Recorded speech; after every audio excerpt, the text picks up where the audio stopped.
Tanggal 31 Januari tahun 1945. Yesus masuk ke dalam kebun sayur mayur dan buah-buahan, yang tampak seolah habis dibasuh oleh badai malam sebelumnya. Dan ia melihat bundanya membungkuk di atas beberapa tanaman kecil. Ia menghampirinya dan menyalaminya. Betapa manis ciuman mereka. Yesus memeluk pundaknya dengan tangan kirinya dan menariknya kepada dirinya, mencium keningnya, tepat di bawah garis rambutnya, dan ia lalu membungkuk untuk dicium oleh bundanya pada pipinya. Tapi apa yang melengkapi kemanisan dari gerakan tersebut adalah tatapan mata yang menyertainya. Tatapan Yesus penuh kasih sayang, meski sekaligus mulia dan protektif. Tatapan Maria sepenuhnya hormat dan kasih. Ketika mereka saling mengecup seperti itu, Yesus kelihatan seperti yang lebih tua dari keduanya, dan Maria seperti seorang anak perempuan belia yang menerima kecupan pagi dari bapaknya atau dari seorang kakak yang jauh lebih tua. Apakah bunga-bungamu rusak karena hujan batu es kemarin sore dan badai semalam? Tanya Yesus. Tidak rusak, Guru, hanya ranting-rantingnya saling terbelit parah. Jawab Petrus dalam suara yang agak parau, sebelum Maria sempat berbicara. Yesus mendongak dan melihat Simon Petrus, dengan hanya mengenakan jubah pendeknya, tengah sibuk meluruskan ranting-ranting pohon ara yang terbengkok ke atas. Apakah kau sudah bekerja? Kami para nelayan tidur seperti ikan, kapan saja, di mana saja, tapi hanya sepanjang itu membuat kami beristirahat. Dan orang terbiasa dengannya. Pagi ini aku mendengar pintu berderit saat fajar dan aku berkata, Simon, ia sudah bangun. Cepatlah, pergi dan bantu dia dengan tangan-tanganmu yang kuat. Aku pikir ia mungkin khawatir akan bunga-bunganya dalam malam berbadai seperti itu. Dan aku tidak salah. Aku tahu para perempuan seperti apa. Istriku juga membolak-balikkan badan di atas ranjangnya, seperti ikan dalam jaring, apabila ada badai dan dia mengkhawatirkan tanaman-tanamannya. Perempuan sayang, kadang aku katakan kepadanya, aku berani pastikan bahwa kau tidak akan membolak-balikkan badan sebanyak itu ketika Simonmu terombang-ambing bagai sehelai jerami di atas danau. Tapi itu tidak adil, sebab dia seorang istri yang baik. Kelihatannya mustahil bahwa ibunya, baiklah, diam, Petrus. Itu tidak ada hubungannya. Tidak baik mengomel dan dengan tidak sopan mengatakan kepada orang-orang apa yang demi kebaikan tidak patut kita ucapkan. Lihat, Guru, perkataanmu sudah masuk juga ke dalam kepala batuku. Yesus menjawab seraya tertawa, kau sendiri yang mengatakan semuanya. Aku tak dapat lain selain dari menyetujui dan mengagumi kebijaksanaanmu sebagai seorang petani. Ia telah mengikat semua tunas yang menjadi goyah, ia telah menopang pohon per yang terlalu berat syarat buah, dan ia menempatkan tali temali itu di bawah pohon delima itu, yang semuanya tumbuh di satu sisi, kata Maria. Ya, kelihatan seperti seorang Farisi tua. Pohon itu condong pada sisi yang nyaman baginya, dan aku meluruskannya seolah pohon itu adalah sebuah layar dan aku katakan kepadanya, tidak tahukah kau bahwa kau harus mau berkompromi? Sini, kau si kepala batu, atau kau akan roboh sebab beratmu yang berlebihan. Sekarang aku sedang bekerja untuk pohon ara ini, tapi demi cinta diri, aku tengah memikirkan selera makan semua orang, buah ara segar dan roti baru dari oven. Bahkan Antipas tak memiliki santapan selezat itu, tapi aku harus berhati-hati, sebab ranting-ranting sebuah pohon ara selembut hati seorang gadis belia, ketika dia pertama kali mengucapkan kata-kata cinta. Dan aku berat, dan buah-buah ara terbaik ada di puncaknya. Buah-buah itu telah dikeringkan oleh matahari pagi. Buah-buah itu pasti lezat. Bocah, jangan berdiri saja di sana melihatku. Bangun, berikan keranjang itu padaku. Yohanes, yang baru saja keluar dari bengkel, patuh dan memanjat pohon ara yang besar. Ketika kedua nelayan sudah turun, juga Simon Zelot, Yusuf dan Yudas Iskariot telah keluar dari bengkel. Aku tidak melihat yang lainnya. Maria membawa beberapa roti segar, ketul-ketul coklat bulat kecil, yang dipotong Petrus dengan pisau sakunya dan lalu menempatkan buah ara yang telah dibelah ke dalamnya, dan menawarkannya pertama-tama kepada Yesus, lalu kepada Maria dan yang lainnya. Mereka makan dengan nikmat di kebun sayur mayur dan buah-buahan yang sejuk, yang sangat indah dalam cemerlang cahaya mentari pagi, juga karena hujan yang baru turun telah membersihkan udara. Petrus berkata, "Hari ini Jumat, Guru, besok hari Sabat." "Kita semua tahu itu," kata Iskariot. "Tentu saja, tapi Guru tahu apa yang aku maksud." "Ya, aku tahu, sore ini kita akan pergi ke danau, di mana kalian meninggalkan perahu kalian dan kita akan berlayar ke Kapernaum. Besok aku akan berbicara di sana." Petrus meluap dalam sukacita. Thomas, Andreas, Yakobus, Filipus, Bartolomeus dan Yudas Tades, yang pastinya tidur di tempat lain, semua masuk bersama-sama. Mereka saling menyapa satu sama lain. Yesus berkata, "Mari kita semua tinggal di sini. Akan ada juga seorang murid baru. Bunda, kemarilah." Mereka duduk, sebagian di atas batu, sebagian di atas bangku-bangku tanpa sandaran, membentuk suatu lingkaran sekeliling Yesus, yang duduk di atas sebuah bangku batu yang menempel pada tembok, bersama bundanya di sampingnya dan di kakinya ada Yohanes, yang memilih duduk di atas tanah agar dapat dekat. Yesus mulai berbicara dengan perlahan dan penuh wibawa seperti biasanya. "Dengan apakah hendak aku bandingkan formasi apostolik itu? Dengan alam sekeliling kita. Lihatlah, tanah pada musim dingin tampak mati. Tapi di dalamnya benih-benih aktif dan getah-getah bening hidup dari embun yang mereka simpan dalam cabang-cabang bawah tanah. Aku dapat menyebut akar-akar demikian, supaya mereka memiliki banyak untuk cabang-cabang yang di atas ketika tiba saatnya untuk berbunga. Kalian juga dapat dibandingkan dengan tanah pada musim dingin, gersang, telanjang, kelihatan jelek. Tetapi sang penabur telah melewati kalian dan telah menebarkan benih. Petani telah datang mendekati kalian dan telah memecah-mecahkan tanah sekeliling batang-batang kalian, sebab keras dan kasar tanah tempat benih-benih itu ditanam, supaya akar-akarnya dapat menerima makanan dari awan-awan dan dari udara dan batang-batang dapat dikuatkan untuk buah-buah mendatang. Dan kalian telah menerima benih dan telah diolah, sebab kalian bersedia untuk menghasilkan buah dalam karya Allah. Aku juga akan membandingkan formasi kalian dengan badai yang menyerang dan membengkokkan dan kelihatan seperti suatu kekerasan yang tanpa tujuan. Tapi lihat betapa banyak kebaikan yang telah dilakukannya. Udara hari ini lebih murni, lebih segar, tanpa debu ataupun panas lembab. Matahari adalah matahari yang sama seperti kemarin, tapi tidak sebegitu terik seperti kemarin ketika suhunya sangat tinggi. Sebab berkas-berkas sinarnya sampai pada kita melalui lapisan-lapisan udara yang segar dan telah dimurnikan. Tanam-tanaman dan tumbuh-tumbuhan dilegakan, pula manusia, sebab kebersihan dan ketenangan menggembirakan semua. Juga kekontrasan membantu kita mendapatkan pengetahuan dan penjelasan yang lebih tepat. Jika tidak, maka kontras bukanlah apa-apa selain dari kejahatan. Dan apakah kontras itu jika bukan badai yang menggolakkan berbagai macam awan? Dan tidakkah awan-awan yang seperti itu sedikit demi sedikit menumpuk dalam hati manusia dalam suasana hati yang buruk dan sia-sia, iri hati yang picik dan kesombongan yang sia-sia?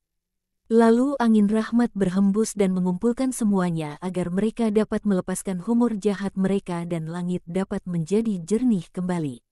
Dan pembentukan apostolik kalian adalah seperti pekerjaan yang dilakukan Petrus pagi ini demi menyenangkan bundaku, yang adalah meluruskan, mengikat, menopang atau melepaskan, seturut situasi dan kebutuhan yang berbeda-beda, untuk menjadikan kalian pekerja-pekerja yang kuat dalam pelayanan Allah. Adalah perlu untuk membetulkan gagasan-gagasan yang salah, untuk mengikat dan menundukkan daging yang memberontak, untuk menopang kelemahan-kelemahan, untuk mematahkan kecondongan-kecondongan jahat bila perlu, dan untuk membebaskan dari perbudakan dan ketidakberanian.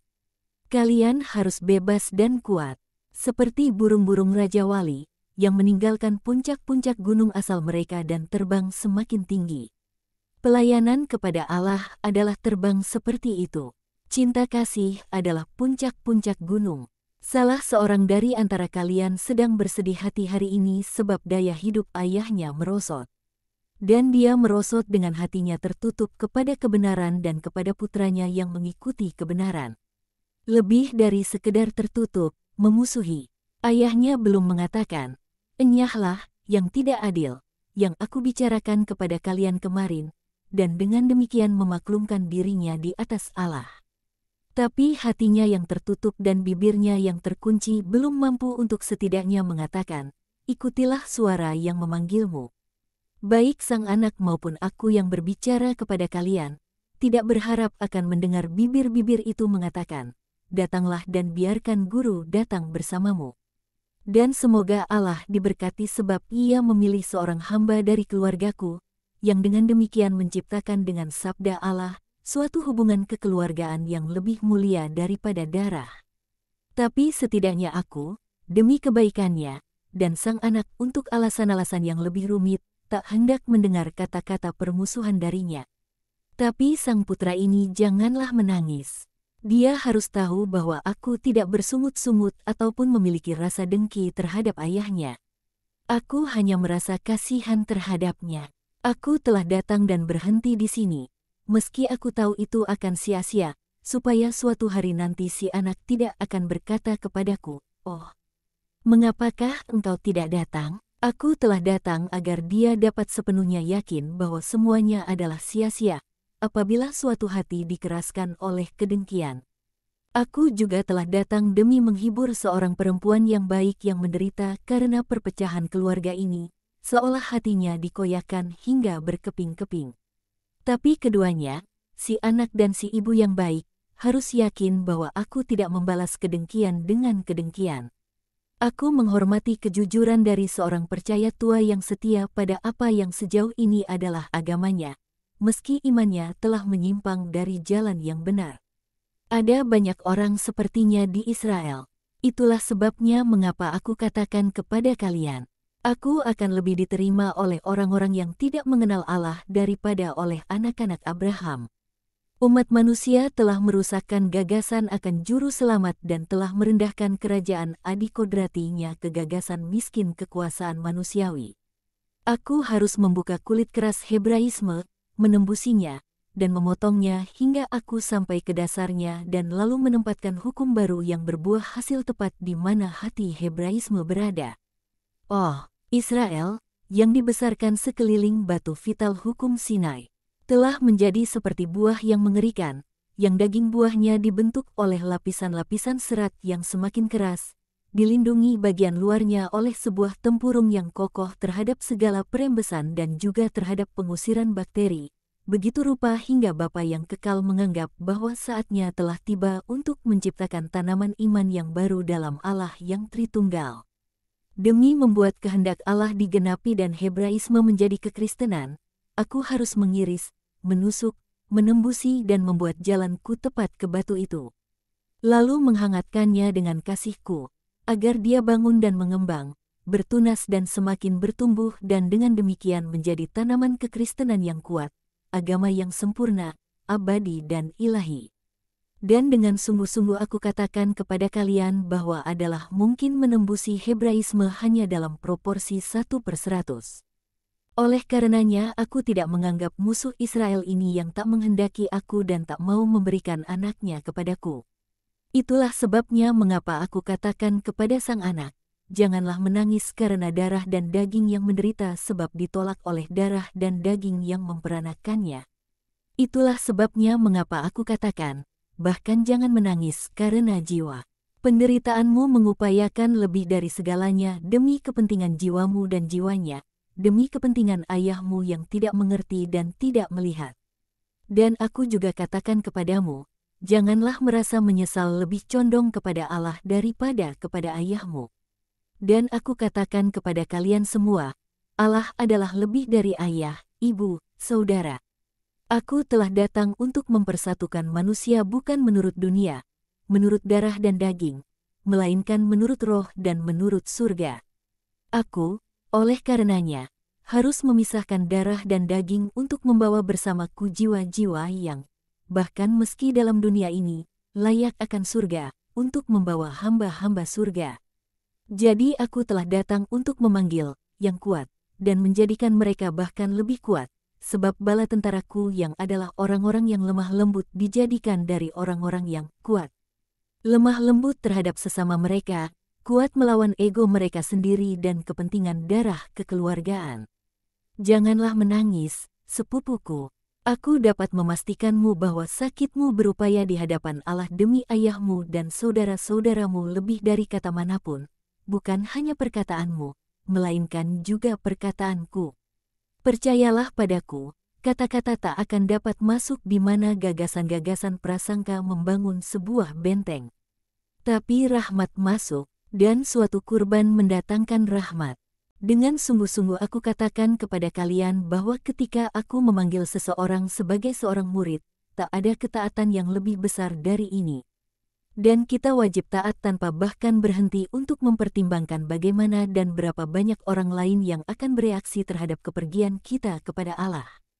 Orang bahkan wajib tidak berhenti untuk menguburkan ayahnya. Dan kalian akan menerima ganjaran untuk kepahlawanan kalian, suatu ganjaran yang tak hanya bagi diri kalian sendiri, melainkan juga bagi mereka dari siapa kalian dipisahkan, patah hati, dan yang perkataannya sering menyerang kalian dengan lebih menyakitkan dari suatu tamparan di wajah, sebab mereka mendakwa kalian sebagai anak-anak yang durhaka dan dalam cinta diri mereka mendakwa kalian sebagai pemberontak-pemberontak. Bukan pemberontak-pemberontak, orang-orang kudus. Musuh pertama dari mereka yang dipanggil adalah sanak saudara mereka. Tapi kita harus belajar untuk membedakan antara kasih dan untuk mengasihi dalam cara yang adikodrati. Yakni lebih mengasihi sang guru adkodrati daripada pelayan-pelayan sang guru. Kita wajib mengasihi saudara-saudara kita dalam Allah. Tapi tidak lebih dari Allah. Yesus diam, ia bangkit dan menghampiri sepupunya yang, dengan kepala tertunduk, nyaris tak dapat menahan air matanya. Yesus membelainya, "Yudas, aku meninggalkan bundaku untuk mengikuti misiku. Ini seharusnya mengenyahkan segala keraguan akan kejujuran dari perilakumu. Jika itu bukan suatu perbuatan baik, apakah aku akan melakukannya terhadap bundaku? Yang, di atas segalanya, tak memiliki siapapun kecuali aku?"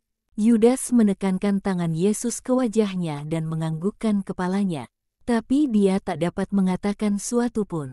"Marilah kita pergi, kita berdua saja," seperti ketika kita masih kanak-kanak dan Alfeus beranggapan bahwa aku adalah anak yang paling penuh perasaan di Nazaret. "Marilah kita pergi dan membawakan berkas-berkas anggur keemasan yang cantik ini kepada si orang tua, agar dia tidak berpikiran bahwa aku mengabaikannya atau bahwa aku memusuhinya. Juga ibumu dan Yakobus akan senang. Aku akan mengatakan kepadanya bahwa aku akan berada di Kapernaum besok dan bahwa anaknya akan sepenuhnya berbakti kepadanya. Kau tahu, orang-orang tua adalah seperti anak-anak, mereka iri. Dan mereka selalu curiga bahwa mereka tidak diperhatikan. Kita harus mengasihani mereka." Yesus pergi, dengan meninggalkan di kebun para murid yang tercengang atas penyingkapan sakit hati dan ketidakharmonisan antara seorang ayah dan seorang anak dikarenakan Yesus. Maria pergi bersama Yesus hingga sejauh pintu dan sekarang ia kembali dengan menghela napas panjang dalam kesedihan. Semuanya pun berakhir.